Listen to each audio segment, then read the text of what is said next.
Welcome to Facts TV News, where everything is true. Another alert activated for missing Spanish Town teen. And another alert has been activated for 15-year-old Venetia Graham, otherwise called Russia, of Prince Avenue, Spanish Town in St. Catherine, who has been missing since Tuesday, April 19. She is of dark complexion, medium build, and about 4 feet tall. Reports from the Portmore police are that about 2 p.m., Graham was last seen home wearing a green merino and green tights. She has not been heard from since then. Anyone knowing Graham's whereabouts is being asked to contact the Portmore police at 876-989-8422, Police 119 emergency number, or the nearest police station. No photograph of Graham was made available to the police. 38-year-old Tox Operator killed in St. Elizabeth crash. A 38-year-old Tox Operator died as a result of injuries he sustained in a crash in Black River, St. Elizabeth on Sunday. The deceased has been identified as Max Graham, a resident of Barbary Hall in the parish. A report from the Constable Communications Unit said about 12:02 a.m., Graham was driving on the Crane Main Road when he lost control of his Toyota Noah motor vehicle, resulting in it overturning. Graham was taken to hospital where he was pronounced dead.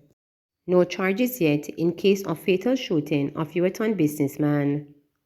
The St. Catherine North Police are yet to lay charges against the licensed firearm holder taken into custody in relation to the fatal shooting of popular Ueton businessman Nicholas Lynn last week.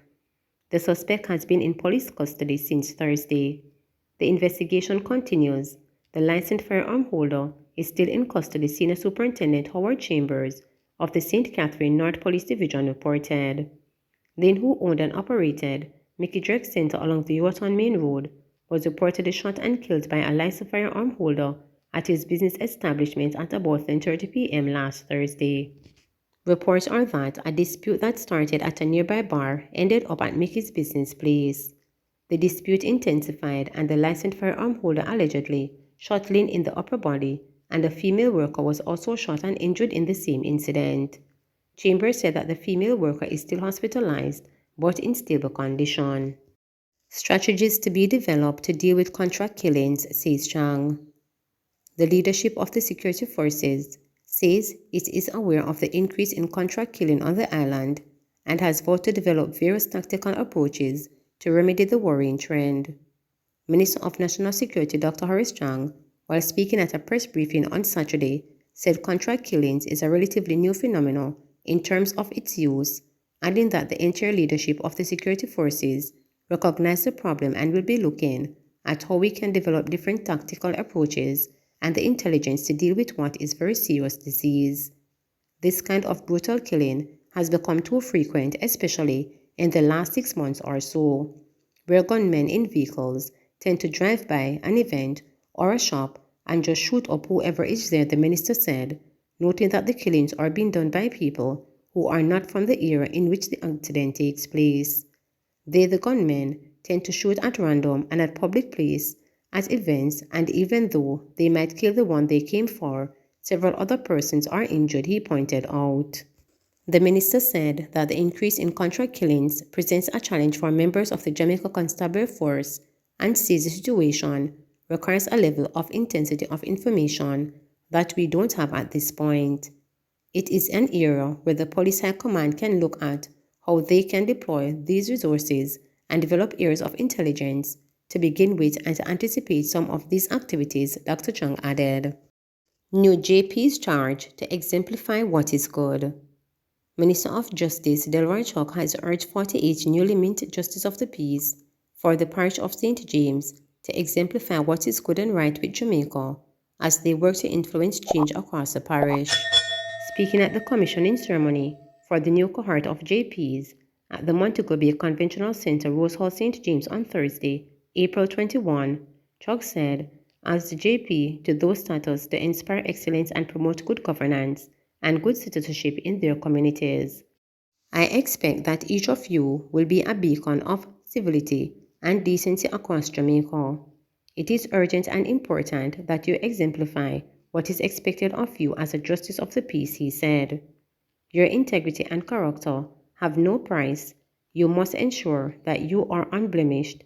Jamaica is looking to you and justices of the peace across every community to be that symbol of hope, of justice, of decency, and the leaders who will secure peace across every neighborhood and community, he further stated. The minister condemned JPs who engage in fraudulent activities and use their time to secure financial benefits. If you should look at you or other JPs as scammers, thieves, and as dishonest persons, then you will lose any respect that you will have. Sadly, there is a small minority who doesn't care about their role as JP. They will use and abuse their status of a JP for enrichment. It is not only wrong, but it sends an unfortunate signal that hurt the real law-abiding JPs across Jamaica, he further stated. The minister disclosed that recently, a JP who reportedly collected cash in exchange for certifying documents has handed in his resignation and seals. Chuck indicated that the JP was one of about 5 who exposed for collecting money for their services in a recent newspaper article. The Justice Minister hailed JPs in St. James and other parishes who, he said, stood their ground and were not swayed during the undercover probe by a media entity but upheld their title with integrity. This is a noble vocation. It must not be abused. We expect JPs who have been commissioned to act in the highest tradition, Chuck said. Custos of St. James, Bishop Conrad Pitkins, in his address emphasized that there will be zero tolerance to any conduct by JPs that will lead to these new institutions in any disrepute. 70 new COVID-19 cases in Jamaica, no deaths reported. The Ministry of Health and Wellness reported 70 new COVID-19 cases on Sunday, April 24, bringing the infection total to 129,632. The new cases comprise 44 females and 26 males, with ages ranging from 1 day to 108 years.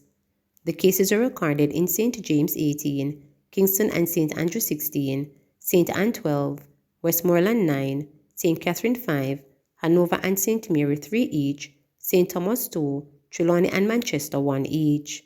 No deaths are recorded for the period. There were 62 recoveries in the last 24 hours, bringing the total number of recoveries to 83,068. Currently, 23 people are in hospital, 2 of whom are moderately ill. The Health Ministry reported a positivity rate of 7.7%. Every time it rains, disabled mom gets scared. With this year's hurricane season fast approaching, Denise Chito is worried that the house in which the government moved her 9 years ago will not survive any heavy rain as it is prone to flooding. Now the disabled mother of 4 children ages 16, 15, 12 and 4 has resorted to calling on Prime Minister Andrew Holness for help. I am here kindly asking the Prime Minister to please intervene in my situation. I am tired of the flooding. I can see where you are giving persons and families hope every day across Jamaica. Please do for me the honor and my children to give us hope, Chito pleaded, tear welling in her eyes during a recent interview with reporters. Now that the hurricane season is approaching, oh God, I fall in depression. Sometimes I go days thinking about the flooding and how me and my children would be in the dirty water like crocodiles. It gives me anxiety. Because of the weather now, I am always listening to the news to prepare myself, she said.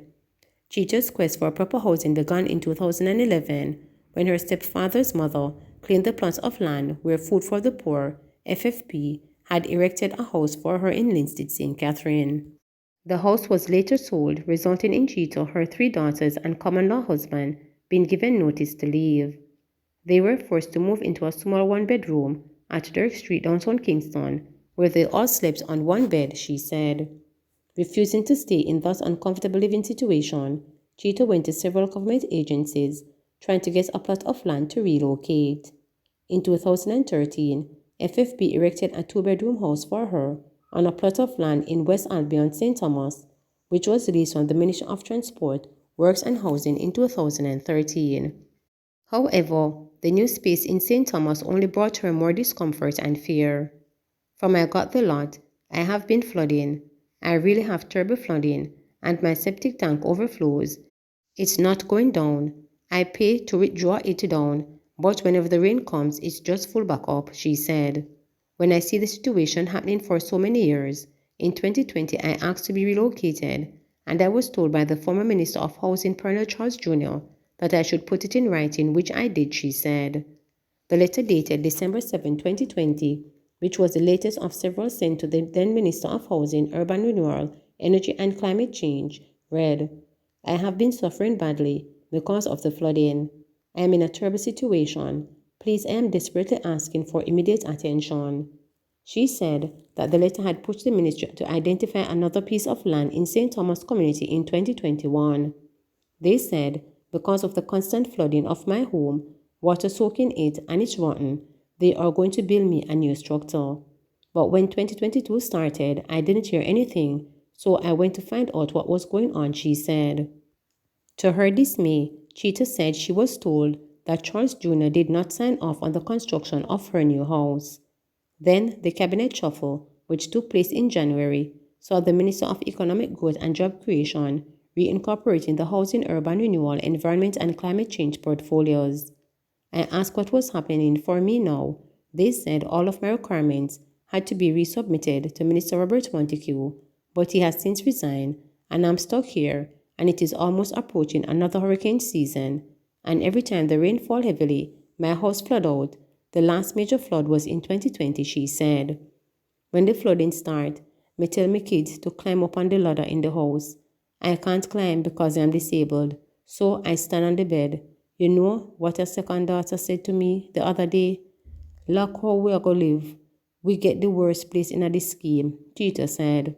Now I am being told that the only person who can help me to be relocated and get the new house built is Prime Minister Andrew Holness, she said.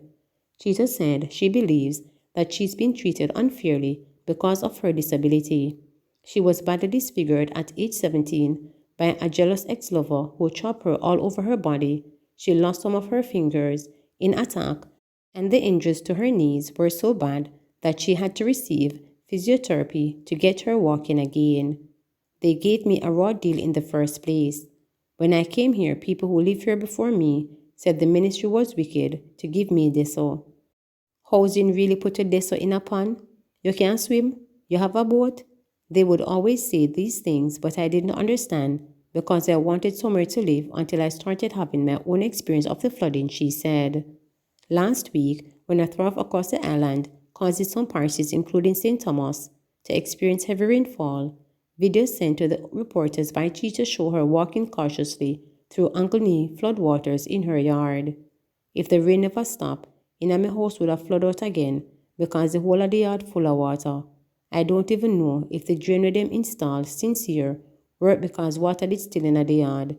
To me, it looked like the water have to reach a level for it start to work. It no make no sense, she said.